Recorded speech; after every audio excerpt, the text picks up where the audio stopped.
At the core of it, as much as I'd like to say that I'm comfortable in my own skin, that's not always the case.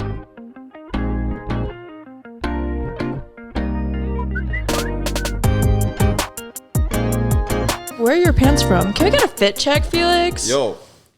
Let's do this. Are those 95s? From Fried Rice, New York City. Shout out Fried Rice. Okay, let's go Fried Rice. Don Barbados. I feel like this Nike's birthday gift from Josh. Shout out Josh. Shout out Josh. And then where's your chain from? Famous Jewelers, New York City. Yes, Shout out.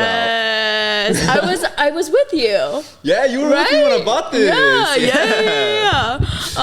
But yeah, everyone, welcome back to another episode of BULGOGI Pod. Today we have on my friend Felix. But yeah, Felix and I know each other through a bunch of like mutual friends, mutual connect. I feel like it's like 12 ways. Yeah. Like through 12 different people. Yeah, I feel like the Korean community is so small in LA, you know? Oh yeah. Everyone knows everyone. It's kind of scary. Dude, no, that's like a big reason why I am the way that I am, because I'm like always overthinking about like my reputation and how I'm being perceived. Because everyone talks. Yeah, you know? Everyone talks. Yeah. But yeah, I guess in terms of like impressions and whatnot, I'm curious. So Felix, we've known each other for like how many years would you say? I think it's been like 5 years. At least 5. Right? Yeah. Okay. And do you have any first impressions of me? I think number one, it's very rare to find someone as outgoing as you are and bubbly. Wow, yeah. Because like, especially like the first thing that most people say about me when they see me is like they didn't like to talk to me when they first met me because they think I was intimidating. But I do recall you like straight up just coming up to me and just like chopping it up, and I was like, wow, like she's really chill, like very outgoing. I love that. You know? Yeah. Okay, nice. Yeah, because I remember when we first met, it was like I had known of you for so long. You know, like it's like, oh, they went to San Francisco to get like you went to San Francisco with like a bunch of like people, and I was like, oh, why wasn't I invited to that? But it's okay, it's okay. But because I like had known of you, I was like, okay. I'm just gonna be like upfront about hi, like I know of you, basically. But yeah, first impression wise, I will say like you do initially come off intimidating. Got the RBF. Yeah, I think it's a mixture of RBF and like I think you had a buzz cut at the time.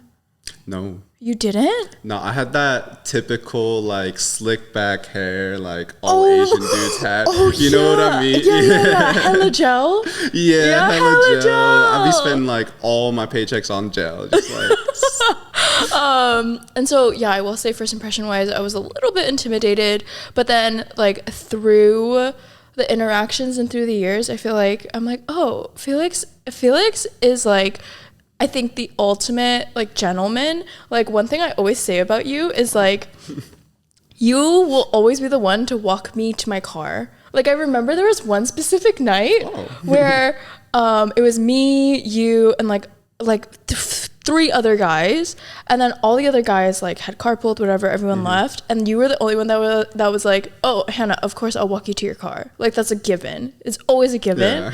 And so I'm like, he's looking out for me in the streets of LA, you know? And so yeah, I think first impression, I was like, oh, he has a hard exterior, but I think you're a softie at heart. I'm a softie. Yeah. I'm a softie. I won't even front. Yeah. And so yeah, just to get into the episode a little bit, I think, you know, in trying to come up with topics, I was like kind of joking around to Felix, and I was like, oh, I have a topic idea. Like, why are you so single? And then he came back with a hella deep answer about like identity and like self-perception. Yeah. And so I guess like right when I had initially brought up like your singleness, like how did the identity and the self-perception idea kind of come up? I've been single for like 7 years now. Okay, nice. The longest I've talked to someone in that time span, probably like 3 months ish. Oh, that's a good amount of Not time. bad, That's a bad. talking stage. Yeah, that's a talking That's stage. straight up officially talking. Yeah, and like I don't think it's a problem with like the people I see or the problem with me. It's just kind of like I've been so deep into like my own mental and like trying to figure out myself that I don't think I've really had the time or energy to kind of focus on dating anyone. Yeah. And so that's where the whole thing about like self-perception and identity come in, because that's something like I really think about all the time. Wait, I love that, because I think like my headspace as of late has like kind of morphed into that, because I think like last year, like even the year prior, I was very focused on like dating. Like I think it was just like something that I had gotten used to like taking up brain space, but then like literally I was like, oh my gosh, I need to take a break because I feel like I'm being crazy. Dude, it gets to you. No, yeah, because like emotions are involved, like future thinking is involved. Yeah. And then, I don't know about it. But, but I will say like all of the extra time I've had like has been so rewarding in that I'm like finally able to like think about like my identity, like who I am, and like what I like, even like down to those basic things. Because even like I think I've started to question like how I view myself, like my self-perception. And so I guess in terms of that, like how would you say you view yourself, and then how would you say you think others view you? So this is a tough question to answer. Like I think at the very core, I absolutely like really dislike the idea of being perceived. Like it's like do not perceive me, don't look at me, like let me just exist and be myself, you know. But on the flip side, I also think it's such a beautiful thing to be able to share in like a space or an experience with other people, and like at the end of the day, we're all just humans like doing our thing, like living our daily lives, and just like I think the whole core or basis of being human is just like our ability to kind of like really understand each other and like share experiences with each other. And in that case, it is such a beautiful thing. But at the same time, I'm just like please don't look at me, which is hella funny because I'm on a podcast right now. Like I'm about to be perceived by so many people. Right. And then you also like dress well. And so like that draws attention, sir. That was like a very recent thing, I think. I think in this journey of like trying to find more about myself and be more comfortable in my skin, in the recent years, I've really been like experimenting with just like clothes and like how I look and how like I present myself, you know? Yeah, no, that makes sense. I think like depending on my mood, like my outfit will change. And then I always notice like there is a distinct difference between like when I look bummy, I feel bummy. You know what I mean? Dude. Versus like the confidence I hold myself in when I'm like, oh, this is a good outfit. Not for anyone else, but like for me, like this is a good outfit. Yeah, I mean, like even coming today, I was like, yo, okay, I need to dress up a little just so I'm feeling myself, you know, coming in. And I'm sure you do that all the time. I watch your podcast. You like come in fits and everything. I try. Yeah, I went shopping in Korea, so. She went shopping in Korea. Yeah. And so, you know, when it comes to like the perception, do you like try to ignore or like not think about what other people think of you? I do to an extent. I think it's interesting because like when I'm alone, I think about it a lot. Like I think of like maybe after I hang out with someone, I'm like, how was I in that situation? Was I present in the moment, or was I really focused on like how I was being perceived, right? But I do realize that when I am in the moment of things, I like don't really think about it at all. Really, I'm like very much in the moment kind of guy. Like I'm just like kind of vibing, just experiencing, just living. That I don't really think about how others are perceiving me. But also that kind of bites me in the butt sometimes, because like my sister says like you're a very like you wear your heart on your sleeve kind of guy. You know, you're just like take me as I am. But sometimes I feel like that's like you have to know when to do that. You know? Oh, interesting. Yeah. For me too. I don't think I really think about like how I'm being perceived by others as much as I used to. I think like, you know, when you like will hang out with somebody and you like say something stupid and then like that's all you can think about for the rest of the night. You know? Yeah. And so I don't like dwell on it like that, but I do notice like randomly, like literally like years later, I'll think about a cringy thing I did. Oh, that's the worst. And it'll just pop up and I'm like, shit, shut it down. And so I'll just shut it down. Yeah. And so like, but it takes like effort on my end to like not dwell on it. Yeah. You know what I mean? It's like kind of like having to like pinch yourself out of a dream or something. Or Yeah. like, Yes. because like if you don't, like you're just stuck in a loop where you keep replaying that scenario and you're just like, why did I do that? Yeah. Like it's so embarrassing. But at the end of the day, like no one thinks about that, you know? Yeah. Only you do. Yeah, that's facts. I hope. I do think there are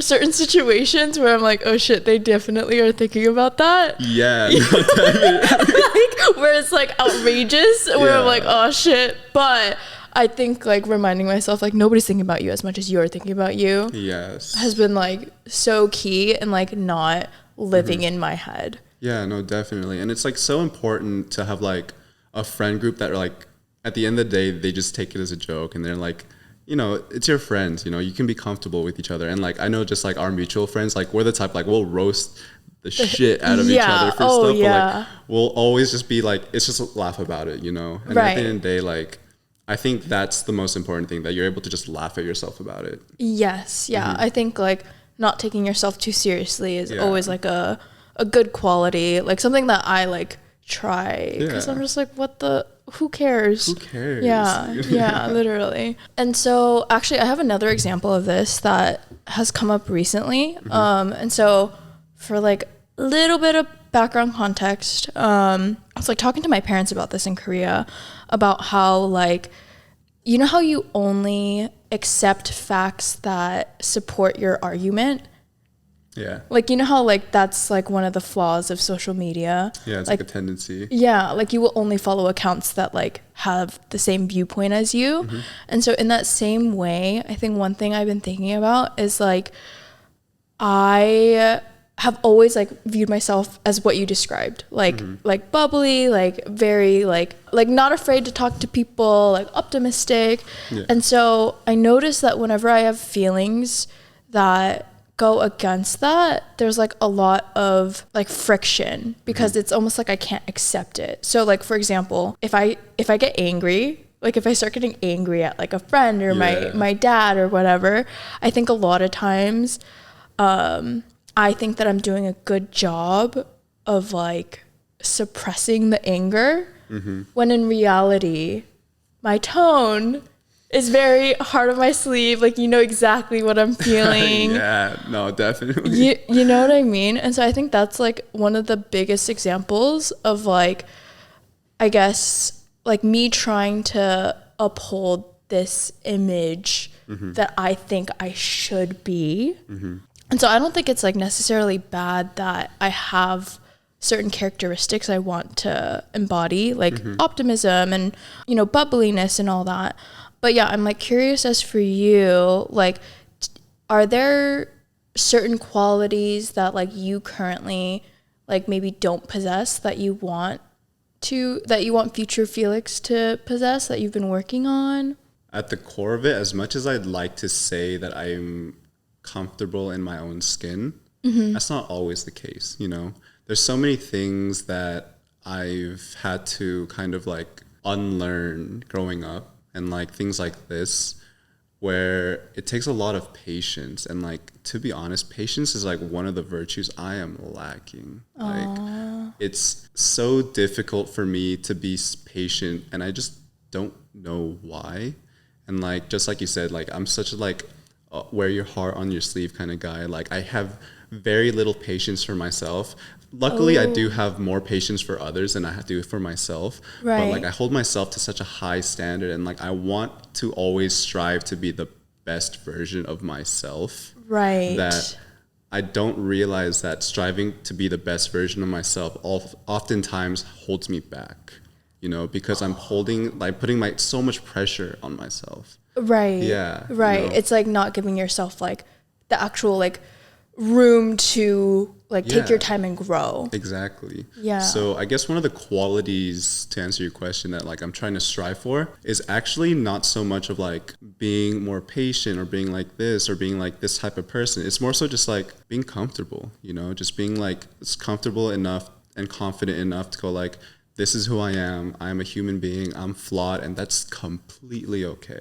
Right. You know, Right. like there's no reason to beat yourself up. There's no reason to like hold yourself to an unrealistic standard, because like, especially in the age of social media, you know, Yeah. it's like all these like influencers or people are like, yeah, like this is the life I live. It's so perfect. Like on media, like I'm such a nice person and stuff, but like, and they're like, oh, like I need to be like that. I need to be like that. I can't allow myself to be angry or sad or whatever. But like, no, you should be. Like, if you're angry, you should be angry. If you're sad, you should cry. Like, you should be able to really get in touch with your emotions. I think that's the thing. Like, I'm trying to be way more in touch with my emotions. Ooh. Yeah. In terms of like how you grew up and whatnot, I think, right, that impacts like how you're able to process your emotions.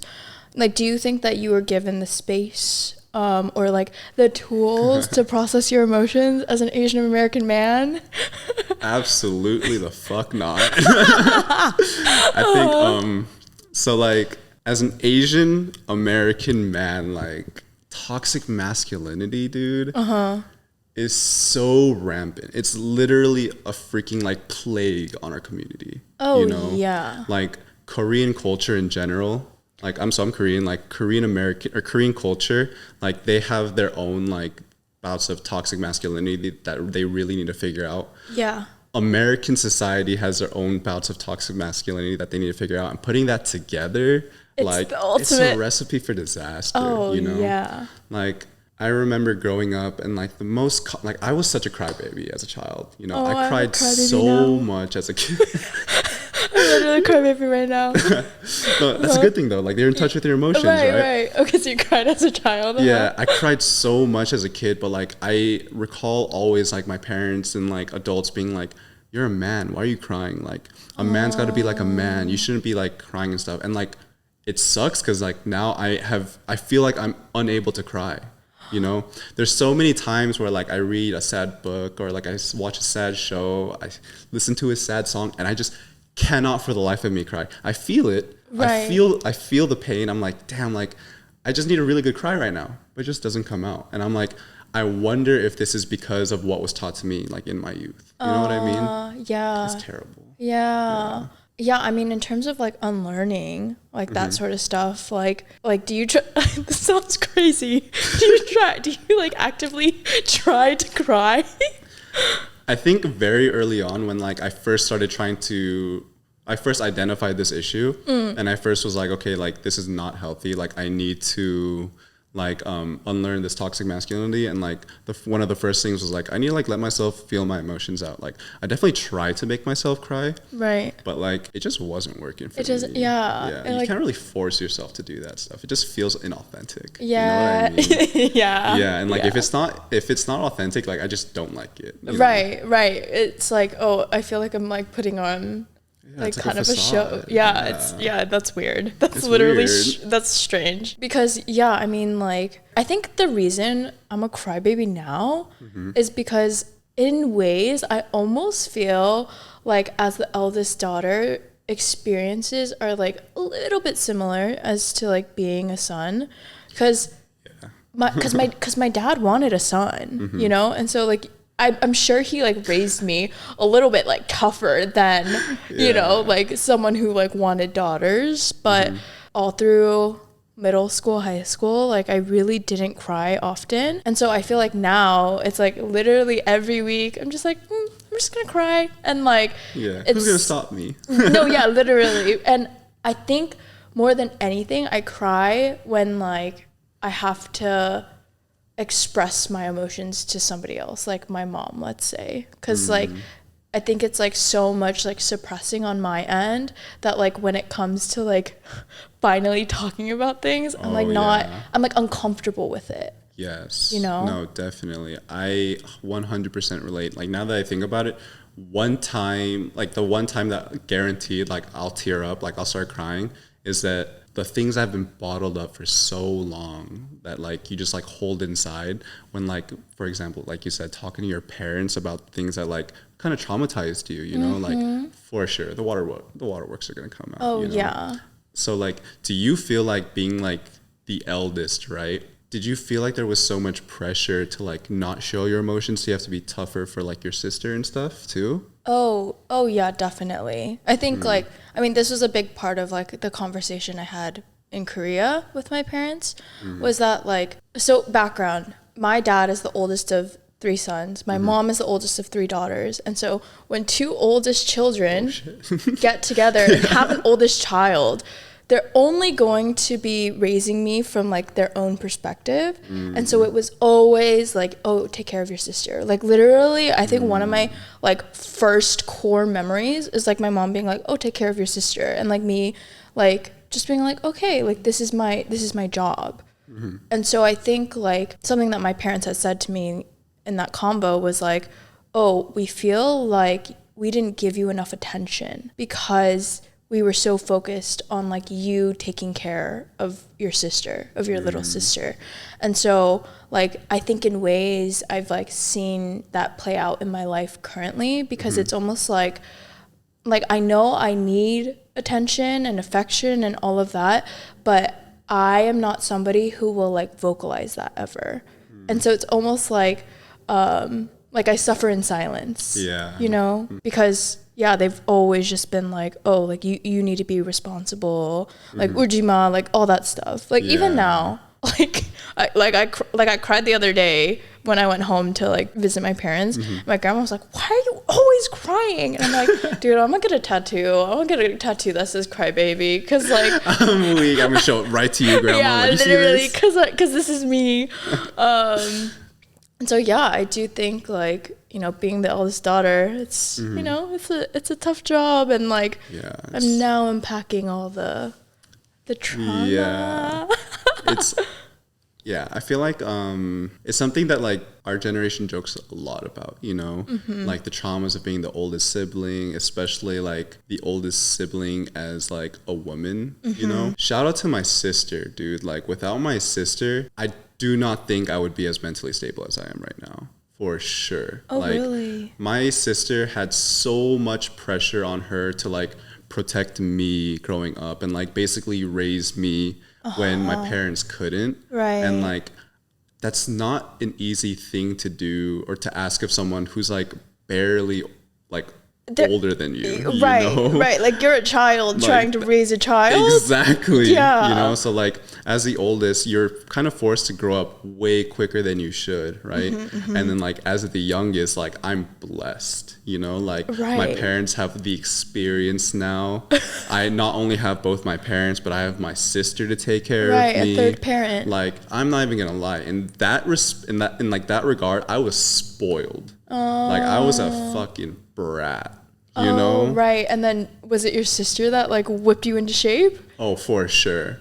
Like I definitely think the impact that my sister had on like me growing up is far greater than the impact my parents had. Absolutely. Like I think she's the reason I'm really not a gangpe right now. Like a little thug. Like right. Well, she's the reason you like you walk people to their cars. No, absolutely. I think growing up with like just like a family, a very strong woman has really taught me to like, has basically just taught me like being a woman is way harder in my opinion than being a man. The things that women have to face in society, especially a society where it's run by this toxic masculinity, like just privileged men, like it's so not right. Right. It's definitely like, like, and that's why it really irks me when I see like my guy homies, you know, joke about this kind of thing. Cause I'm like, yo, you guys don't understand. I don't even understand. And I saw it firsthand with like my family, right? You know? Right. Like the only people who will ever understand like to the extent is like people who've experienced exactly. it. Yeah. Right. Like I can't even begin to imagine what it would have been like to switch places with my sister, you know? And like, to be honest, I don't even want to imagine it. Yeah, because if you were a gangpe right now, like, oh, you'd be scary. Yo, I don't even know where I'd be. Yeah. Oh gosh. Yeah. Yeah. No, I do think like, like, okay, maybe it's in hindsight, but I can like tell in behaviors that like certain people are only children, like certain people like grew up with sisters. It's so obvious. I can definitely I can totally tell. Yeah. And so shout out to your sister. Yeah, shout out to my sister. Yeah, for being such a like stable figure. I mean, she's probably not gonna watch this, but okay, that's fine. That's totally fine. I'm dead. Speaking of like how you've grown up with your sister, and like I can see that like you're like growing into like who you are. Would you agree? Would you agree with that statement? I think I'm on the right path. Okay. Yeah. Okay. I definitely feel more comfortable in my skin than I did like a year ago, for example. Oh. Yeah. In what way? I think I stopped holding myself to unrealistic standards. I think I really dropped the amount I care about things that society says you should care about. Ooh. Yeah. Like, dude, my social media, non-existent. Like, oh my gosh, guys, I like went to stalk Felix today, and literally I was like, where did this photo go? Where did this photo? And then I went to his tagged. Everything is gone. Removed. Yeah. Yeah. Like, I don't know if you remember, but like, this is like I think in my life, this is like probably my third or fourth Instagram account. Okay. I've deleted the past 3. Wait, I looked for your old one too. Yeah. And I was like, where did it go? I think there was a point where like during COVID, I was consuming so much media and like just like doom scrolling and like all this shit. And I was like, I really don't care. I really couldn't care less. I think that social media, as amazing of a tool as it is, with all the amazing possibilities that have come out of it, is such a plague on our society of what is becoming, Yeah. I think people really, it's like, don't judge a book by its cover, but if you're judging way too much off its cover, then like that's kind of a problem. You know what I mean? Facts. Like, why do I look at my own Instagram page and think about how other people are viewing it? Yeah, like that kind of thing. Yeah, or like I remember like friends commenting on my stuff, going like, "Hey, like this, like your page is like not aesthetic." I'm like, I don't give a fuck. Okay, that's kind of extreme. That's weird. Yeah. That's weird, dude. Who are you hanging out with? That's crazy. But like these are like people who are heavily into social media and stuff. And they're like, I will say this was very early on where like Instagram was popping off in like 2000, like, I don't know, 16, 17. Right, where you had to have an aesthetic. You had to have an aesthetic. Yeah. Like, you had a theme or whatever. Yeah, I'm just like, dude, I could not care less. Right. Like, truly, no. Right, right. But like, for the longest time I did. I like got into that world. I was like, oh, this is so cool. Like, influencers are so cool. Musicians, like following this, knowing this person. Yeah. And now I'm at this stage where like, I could meet one of the most popular, famous people in the world. And like, if they're an asshole or like, I just don't vibe with them, I just could not care less about them. Truly. Ooh, I like that. Yeah. Because I think, right, like we've been in like pretty crazy circles where I'm like, oh shit, like you're like actually famous. Yeah. But then you just start to realize like, oh, you're literally just a human being with followers, And like, exactly. Yeah, I think there's a lot of like it took time, of course, to get to that point. But like, I was like, oh, if I don't vibe with you, like I don't vibe with you. Like I don't care how many followers or clout or whatever. There was a point in time where I realized that the amount of followers you have doesn't correlate to who you are as a person, but it's more so about how you utilize a formula. You know what I mean? Yeah. And like, what does that matter? Right. Right. It doesn't. In the grand scheme of things, like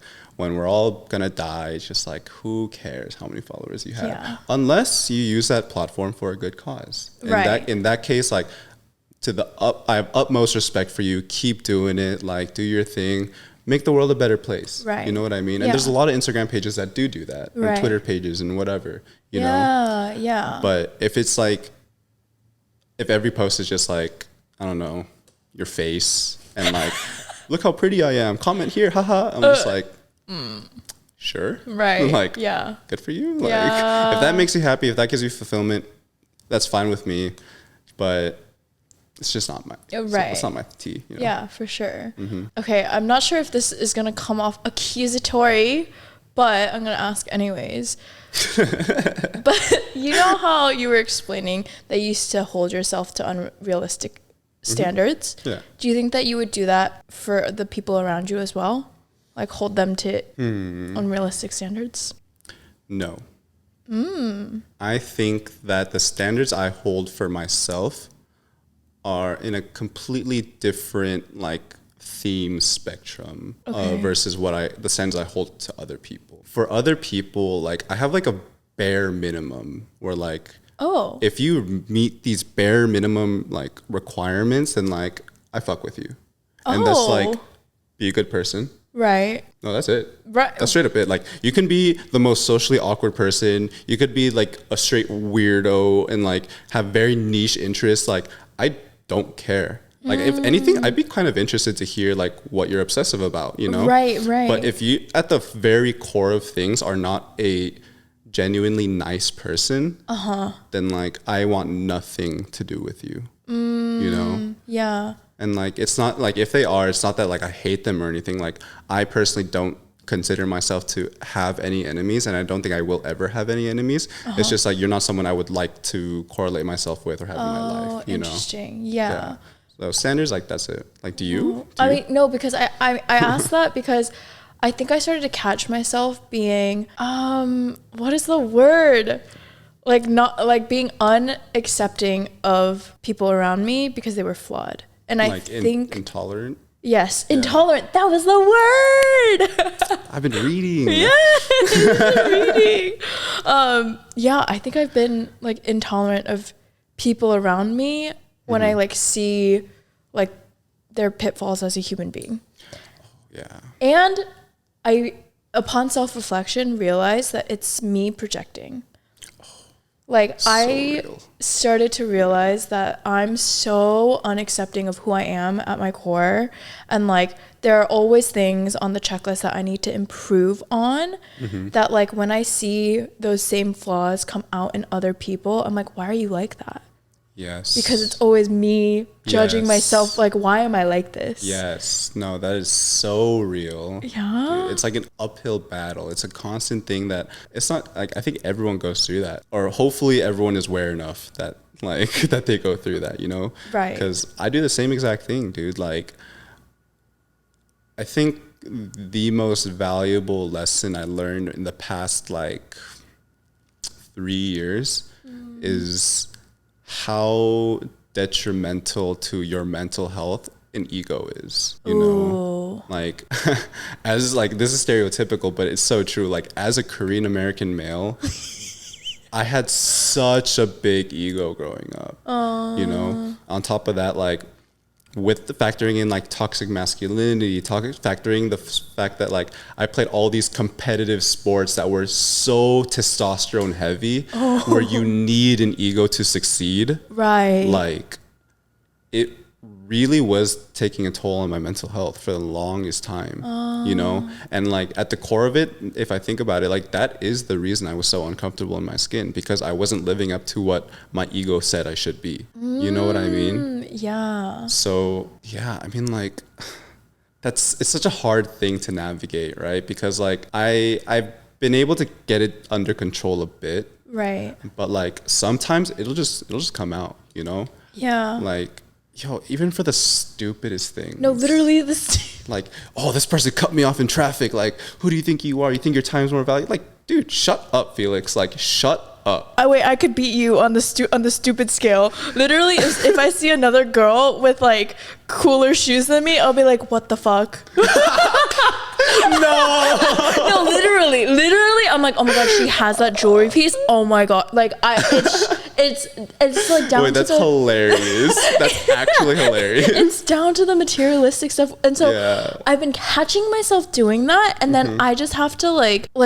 There's no other option than for me to manually switch it off. Like me just kill it and then the phrase I've been repeating to myself is love, abundance, gratitude. So I'm like, there's abundance. I can also have the shoes. I'm dead. There's There's abundance. They mass produce this shit, all right? Yeah. If it was a limited release, maybe we could just, I'll figure out. Resell, baby. Yeah. And so I noticed like my ego come out in those ways, especially recently. And so I've been just like trying to navigate like killing it. Like like, how do you ego death? It's hard, you know. It's just like constant reminder that you are not your thoughts. Like you are not your thoughts. And like that is something that I really had to drill into my head. And even now, like it's like sometimes I forget, you know, right? Because like inherently during like the most stressful times of my life, my thoughts were inherently so negative all the time, especially during the pandemic, dude. Like, oh god, yeah. And like I would catch myself and I'm like, this is not who you are. You are not a negative person like this. Like you are a happy person. You're a positive person. Like you have so much love to give and receive that like why focus on so many negative things, you know? Right. But it's hard sometimes. Like I get you, dude. Oh yeah. And like I think for me too, it's like almost become like those negative thoughts have become subconscious, which I think is like that is so dangerous because I think it's like me not being present and like not really like being aware of like my thought patterns. Like it's just kind of become just that, like a pattern. Yeah, exactly. Which is crazy. Like that's such a dangerous thing to fall into because like once you're in a pattern, like it's like a habit, you know, it's so hard to stop a habit. Oh yeah. And like it's easy, like you said, to spiral. Like during the pandemic, like I was, oh gosh, it was like I took like a personality test during that time and like optimism was the lowest. And like I'm like, wait, I'm like such an optimistic person. Yeah. And so something, you know, about the environment was just it was doomsday. But you know, we're back to normal ish. I don't know. We're back to and so I think those are a lot of the things I've been like this is a lot of the things that have been on my mind of like how to like not project my insecurities or like what the unrealistic standards that I have for myself onto others. Yeah. You know? I think it's so difficult, like, well, number one, props to you for even like taking the first step into like trying to unlearn these things or like, you know, trying to make amends with these things, you know, because like I think society really doesn't teach us to do this stuff. Like I don't know, schooling and everything teaches you kind of like how to like conform and like learn this and learn that, but no one really teaches you how to like get in touch with your emotions. Like even like think for yourself. Yeah. Honestly, I think therapy should be a class. You know what I mean? Oh, 100%, because like your emotions dictate how you like go about your life, how you carry yourself in your life. So if your mental state is not good, I don't think that you're capable of like being in a good like physical state or like being a good human being even, you know? And like on top of that, like living in like just communities and societies really requires you to be able to engage and interact with others, you know? And so if you're not able to control your own emotions, then like how can you expect like you to efficiently interact with others and stuff, you know? Oh yeah. Like, yo, when I see people with like anger issues or like negative issues and they have like a pet or something. I didn't know where you were going with that, but or like I don't know, like, or if they find a significant other, like yeah. You know what I mean? No, like, for sure. It's scary. It's like like it's really scary. Oh, I agree. And it's like it's a ripple effect in like who you're affecting. Exactly. You know? Like it's not just the significant other. It's like their friend group as well and all of that. Like so their friend group, your family, like everyone, you know. Yeah, for sure. It's so difficult. Like really truly, if there's like one thing I could just like wish upon everyone, is like that they just learn to get rid of their ego, you know, just like exist and learn to exist with others and like in this space, you know, it's a shared space. The earth is a shared space. Right. Yeah, no, for sure. And so I'm curious, from like your point of view, do you think that you can answer the question like, who am I? That's a big question. No, and I think that's okay. I think I would hope that I could never answer that question, to be quite honest with you. You know, I think humans are such like complex creatures, and I think we are in general so multifaceted, Right. that the day that you can really say like, this is who I am, like you've kind of stopped growing, truly. And like, I don't believe anyone's ever going to reach like perfection in this lifetime. Right. You know, so yeah, no. I love that answer so much. Oh my gosh, because I think I like preach growth mentality, but then I never thought about it from that point of view of like, when you can answer who you are, like with definitive lines, it just like, it keeps you in those boxes. Yeah, at that point, I don't think you're human anymore. I think you've ascended. Oh my gosh, dude, Felix is so big brained. Bars. That's freaking crazy. Oh my god, I'm just gonna replay that part of the podcast to just myself. Over. Yeah. Oh my gosh, yeah. What about you? Yes, I agree. I'm dead. I agree with Felix. But yeah, I don't think I can answer that question. Like, I think within like the last like year or so, I've gotten more comfortable like being in this like very not very, but like mildly chaotic, mildly like almost unstable like part of my life, and I've just kind of accepted it, because I think this is gonna be the rest of my life of just like learning, growing, and then realizing that like, you know, stages of my life end, but like new ones begin. Exactly. It's like, yo, lean into discomfort and like just find peace within it, you know? Yeah, because like I think it makes it so much worse when you're unaccepting of like where you're at, and like so focused on the discomfort. Yeah. You know? And it's so much more fun that way. Like, I honestly think everyone needs just a bit of chaos in their life. Yeah. You know? Yeah. But life is just a little too boring. Yeah, I agree. Like, this is the drama. I don't need anyone else to stir drama, because I am the drama. I am my own drama. Yeah, for sure.